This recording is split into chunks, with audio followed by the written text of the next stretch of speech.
മികച്ച 5 അവസരങ്ങൾ അമിത സമ്മർദ്ദം കൊണ്ടോ ദൗർഭാഗ്യം കൊണ്ടോ മുതലാക്കാനായില്ല. അതോടെ ഏതാണ്ട് അവസാനിച്ചതാണ് സഞ്ജു സാംസന്റെ ലോകകപ്പ് സ്വപ്നവും. എന്നാൽ അപ്രതീക്ഷിതമായി സാഹചര്യങ്ങൾ ഓരോന്നായി മലയാളി താരത്തിന് അനുകൂലമായി. ഏതാണ്ട് ഉറപ്പിച്ചു വെച്ച ടീമിനെ പൊളിക്കേണ്ടി വന്നത് സ്റ്റാർ ബാറ്റർ അഭിഷേക് ശർമ്മയുടെ അസുഖം നിമിത്തം.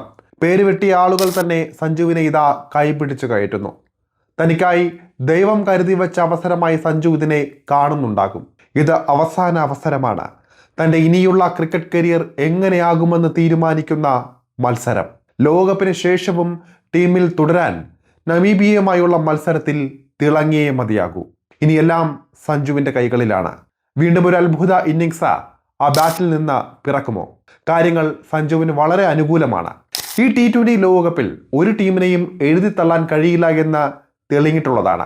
ചെറു ടീമുകളെന്ന് കരുതിയവർ അത്ഭുതം കാട്ടി ഇതിനോടകം.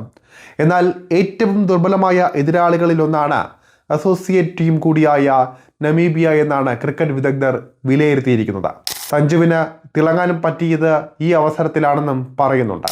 മത്സരം നടക്കുന്ന ഡൽഹിയിലെ അരുൺ ജെയ്റ്റ്ലി സ്റ്റേഡിയം വലിയ സ്കോറുകൾക്കും പേരുകേട്ടതാണ്. ഈ രണ്ട് കാര്യങ്ങളും അഗ്രസീവ് ബാറ്ററായ സഞ്ജു സാംസന്റെ പ്രതീക്ഷകളും വർദ്ധിപ്പിക്കുന്നുണ്ട്.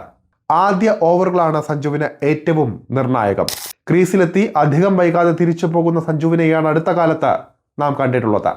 അതേസമയം മറ്റൊരു കാര്യം ചിന്തിക്കേണ്ടത് ആദ്യ 5 ഓവർ കഴിഞ്ഞ് നിലയുറപ്പിച്ചാൽ സഞ്ജുവിനോളം അപകടകാരി ഇന്ന് വേറെ ഇല്ല എന്നതാണ്.